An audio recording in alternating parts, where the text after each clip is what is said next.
पिता मनोहर चक्रवर्ती अपनी पत्नी और 2 छोटी लड़कियों को छोड़कर जहाज में काम करने गए, लेकिन फिर कभी नहीं लौटे। तब से परिवार में मातम और दुख का माहौल है। पैसों की कमी और गरीबी के कारण उन्होंने घर के बगीचे में उगाई गई सब्जियों को दैनिक बाजार में बेचने का रास्ता अपनाया। बाजार गांव से 1 मील दूर है। बहुत सुबह निकलना पड़ता था और शाम को लौटना था। कमला देवी और उनकी दोनों बेटियां रोमना झोमना किसी तरह सामान्य जीवन जी रही थीं। उनके घर के बगल में ताड़ का एक बड़ा पेड़ था। इसमें फूल और फल कुछ भी नहीं फलता था, जिसे बंजर वृक्ष कहा जाता है। शाम में लोग ताड़ के पेड़ से परहेज करते थे। खासकर बच्चों को उस पेड़ के आसपास जाने की इजाजत नहीं थी। लोगों का मानना था कि शाम ढलते ही उस ताड़ के पेड़ से कुछ नीचे उतरता है। एक पैर वाला बहुत ही भयानक भूतिया जीव। गर्मी का मौसम था, काल बैसाखी का समय। चारों ओर घने बादल छाए हुए हैं। तूफान उठ खड़ा हुआ है।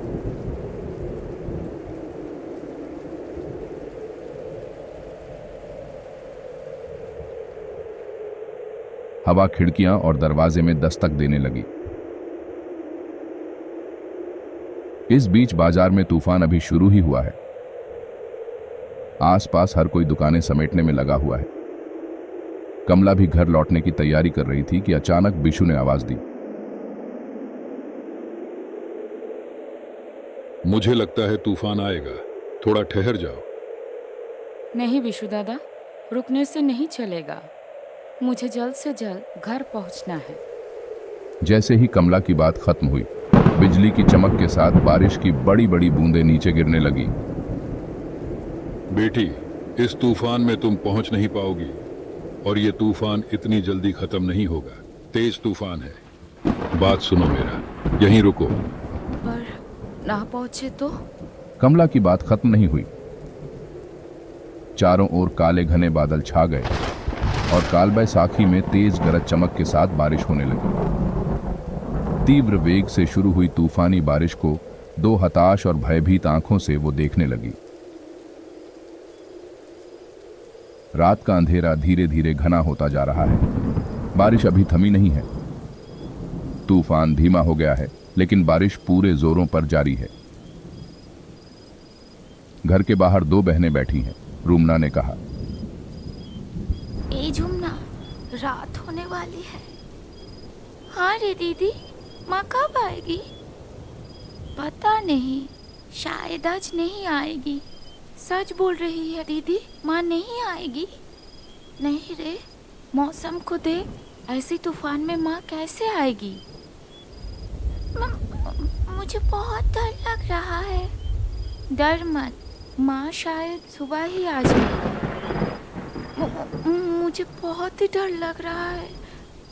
डर मत, चल अंदर चलते हैं। बाहर बैठ के कोई फायदा नहीं है। दोनों बहनें अंदर चली गईं और दरवाजा बंद कर दिया।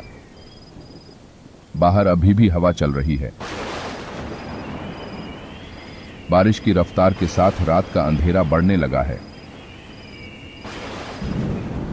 धीरे धीरे घर के आसपास गहरा अंधेरा छा गया। सुबह के बने हुए चावल थे। दोनों बहनों ने वहीं खाकर सो गईं। जमे हुए अंधेरे के चारों ओर प्रकाश के एकमात्र स्रोत के रूप में बस एक लालटेन जल रहा था। बंद दरवाजों और खिड़कियों की दरारों से हल्की ठंडी हवा आने लगी। 2 बहनें एक कंबल ओढ़कर सो गईं।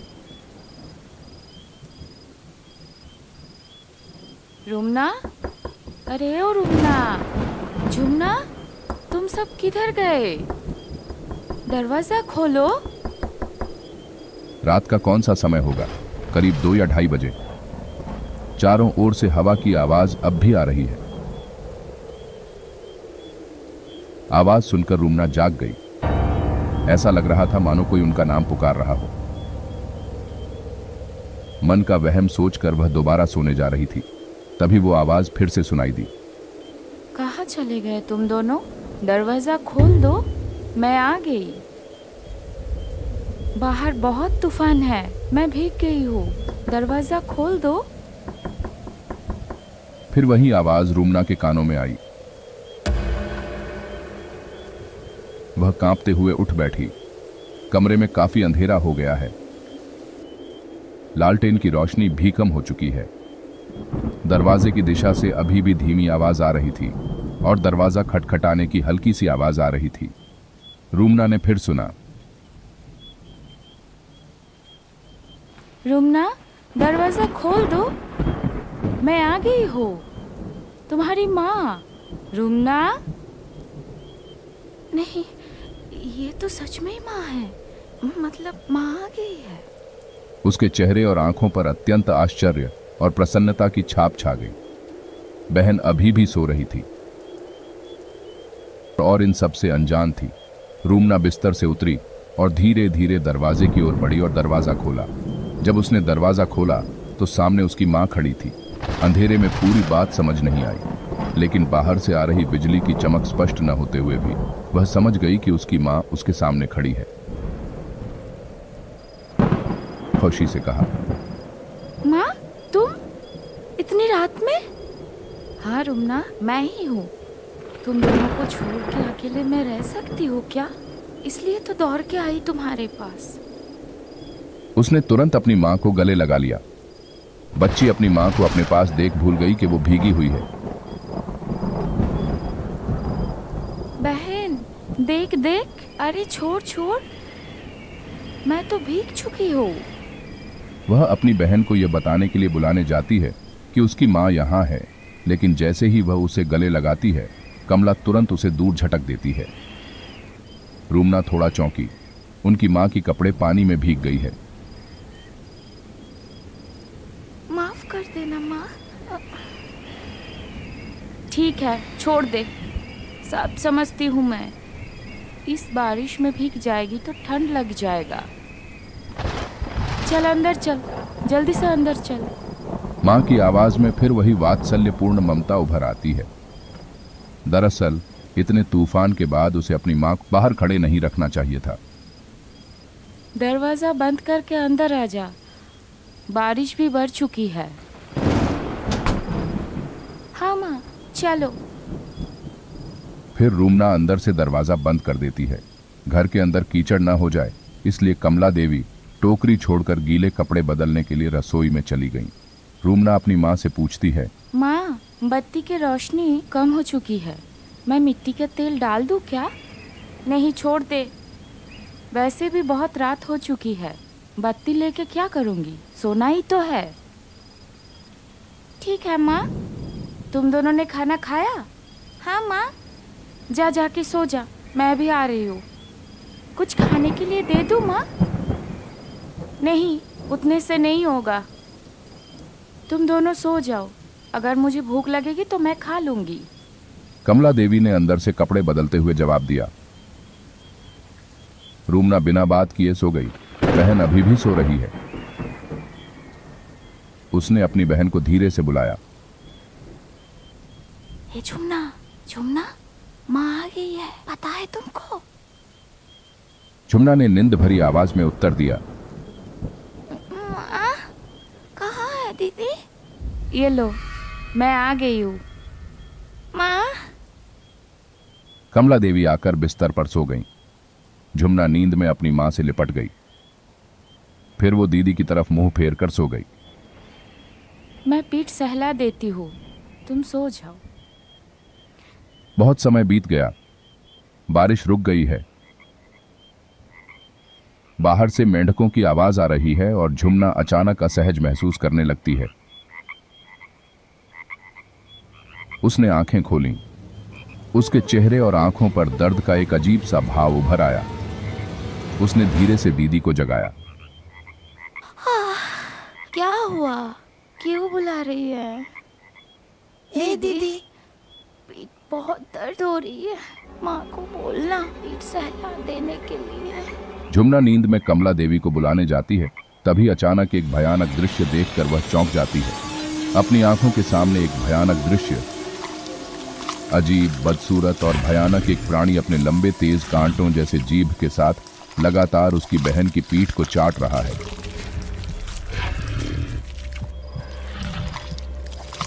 उसकी जीभ से खून टपक रहा है। उसकी मां कहां? यह तो कुछ और है। एक बड़ा मुंह, चेहरे पर नुकीले दांतों की कतार उभरी हुई है। भय और घबराहट के कारण उसकी जबान से कुछ भी नहीं निकला और वह फिर से बिस्तर पर सो गई। झुमना फिर कहती है, बोला तुमने दीदी, तो बहुत ज्यादा दर्द हो रहा है और जलन भी। रूमना ने कोई जवाब नहीं दिया। उसका शरीर डर से कांप रहा था। कोई उत्तर न पाकर झुमना ने अपनी मां को पुकारा। माँ, ओ माँ, जलन हो रहा है, थोड़ा सा सहला दीजिए ना। हाँ, दे रही हूँ। थोड़ी देर बाद झुमना फिर सो गई,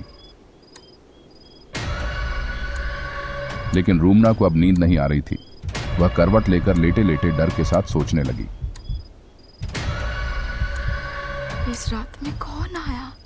वह सोच ही रही थी कि क्या करे। अचानक झुमना के चेहरे पर दर्द के भाव आ गए। उसने फिर आंखें खोलीं और दीदी को आवाज दी। दीदी।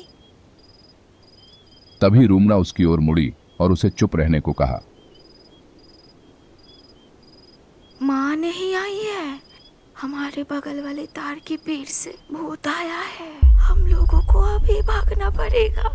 झुमना चौंक गई। भय से उसकी नींद उड़ गई। जब वह पूछने गई तो वह उसके कान में फुसफुसाकर कहती है, दीदी, कैसे कैसे बचेंगे हम? बहुत डर लग रहा है और पीठ में भी जलन हो रहा है। चुप, कुछ करती हो। माँ, ओ माँ, पिसाव आई है। जाओ क्या? जा, जल्दी आना। पर माँ, डर लग रहा है। बहन को साथ में ले जाओ। ठीक है, जा, पर जल्दी आना। बाहर मौसम भी खराब है और उस तरफ का तार का पेड़ भी अच्छा नहीं है। एक पैर वाली भूत रहता है उधर। मुश्किल हो जाएगा, जल्दी से आ जाना। कमला देवी के स्वर में जवाब आया। दोनों बहनें धीरे धीरे बिस्तर से उठीं और दरवाजे की ओर आईं। रूमना ने उसका हाथ कसकर पकड़ लिया और दरवाजा खोलकर बाहर चली गई। फिर धीरे धीरे दरवाजे पर कुंडी लगाते ही दरवाजे में एक हल्की सी आवाज हुई। तुरंत अंदर से एक तेज खून जमा देने वाली चीख निकली। तुमने मुझे बंद कर दिया, बदमाश बच्चे। खोल खोल, जल्दी से खोल, वरना तुम दोनों की गाल मरोड़ दूंगी। भाग, जल्दी भाग बहन, जल्दी भाग। दीदी, मेरा पीठ बहुत दर्द हो रहा है। भाग भाग, जल्दी भाग, भाग जल्दी, भाग भाग, जल्दी भाग। इतना कहकर दोनों बहनें तेज गति से भागने लगीं। पीछे से दरवाजा खटखटाने की आवाज और उस अजीब सी चीख की आवाज आने लगी। खोल खोल, रुक जा, रुक जा। आ जाओगी, रुक जाओ।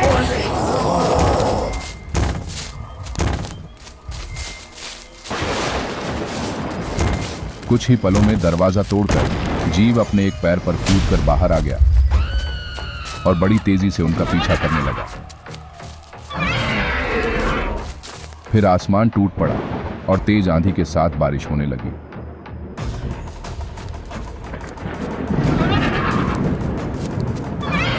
दोनों बहनें बारिश की परवाह न करते हुए तेजी से दौड़ने लगी। खेत, मैदान, बांस के जंगल को पार कर वे धीरे धीरे दूसरे मोहल्ले की ओर आ गए। अभी भी वह अजीब भूत उनका पीछा कर रहा है। उसकी भयानक हंसी की आवाज आने लगी। भूत धीरे धीरे उनकी ओर बढ़ने लगा। जितना हो सके तेजी से दौड़ते हुए उस मोहल्ले का पहला घर अचानक सामने आ गया। खोलो खोलो, दरवाजा खोलो, बचाओ बचाओ, खोलो खोलो, दरवाजा खोलो, खोलो खोलो, बचाओ हम लोगों को, खोलो, बचाओ दरवाजा, खोलो, बचाओ बचाओ। रूमना झुमना उस घर के दरवाजे पर आए और तेजी से दरवाजा खटखटाने लगे। कुछ ही देर में घर के मालिक देवराज गोस्वामी ने दरवाजा खोला। अरे क्या हुआ है बच्चा, इतनी रात को? हम लोगों को बचा लो, वो मार डालेगी हम दोनों को। दीदी बहुत दर्द हो रही है। तभी झुमना रुमना के कंधे पर बेहोश हो गए। देवराज बाबू ने बिना देर किए जल्दी से उन दोनों को अंदर ले लिया और दरवाजा बंद कर दिया। फिर कुछ देर बाद जब वो दोनों संभल गए तो गोस्वामी जी ने रुमना से सब कुछ बताने को कहा। उधर गोस्वामी जी की पत्नी झुमना को संभाल रही थी। रुमना धीरे धीरे गोस्वामी जी को सब कुछ बता देती है। सब कुछ सुनने के बाद देवराज बाबू ने कहा, भगवान की अशेष कृपा है, तुम लोग बच गए।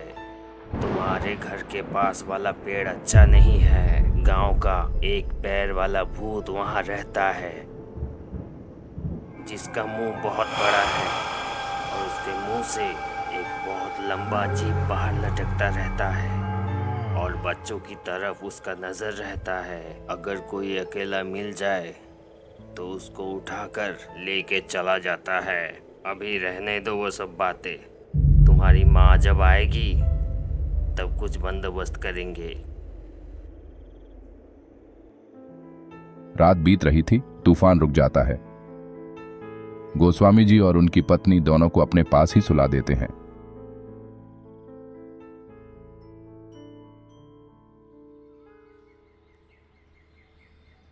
ओ गोस्वामी जी, दरवाजा खोलिए। ओ गोस्वामी जी, दरवाजा खोलिए ना, मैं कमला हूँ। इतनी सुबह अब कौन आया है? आती हूँ, रुको। उन्होंने दरवाजा खोला तो उनको एक औरत दिखाई दी। चेहरे पर भय के भाव, डर से चेहरा सूख गया है। गोस्वामी जी की पत्नी समझ गई और उसे अंदर बुला लिया। गोस्वामी जी आए। उन्होंने धीरे धीरे सारी घटना बताई। रुमना झुमना सही सलामत है, यह सुनकर कमला देवी का चिंतित मन थोड़ा शांत हुआ। उसने दर्द भरी आवाज में पूछा, मेरी बच्ची किधर है? वो लोग ठीक है, सो रहे हैं। सब बंदोबस्त कर दिया है, चिंता मत करो। लेकिन गोस्वामी जी, अब क्या होगा? ऐसी अवस्था में ये घर छोड़ के कहाँ जाऊंगी? सुबह घर जाके देखी, पूरा घर टूटा हुआ है, सब बिखरे पड़े हैं। फिर जमीन में पैर की निशान देख के दौड़ के आए इधर। अच्छा ठीक है, देख रहा हूँ। बच्चे सो रहे हैं, तुम कुछ खा लो। दोपहर को मैं कुछ लोग और तांत्रिक बुला के लाऊंगा। दोपहर में देवराज बाबू, कमला देवी और रुमना झूमना उनके घर गए। लोगों की मदद से वो भूतिया पेड़ उखड़ गया और पड़ोस के गांव के एक तांत्रिक ने उस स्थान पर यज्ञ किया और कहा, इस जगह को मैंने मंत्रों से बंधन कर दिया है और चिंता की कोई कारण नहीं है। कुछ दिन बाद यहाँ अच्छे से सब्जी लगाना। इस जमीन में सब्जी उगाने से पैसों की कमी नहीं रहेगी। तब से कमला देवी उस जमीन पर सब्जी उगाने लगी और पैसे कमाने के लिए उन सब्जियों को बाजार में बेचने लगी। LDDDकियों को स्कूल भेजकर शिक्षित करने लगी। इस प्रकार कमला देवी के परिवार में एक सुंदर सुखी परिवार का निर्माण हुआ।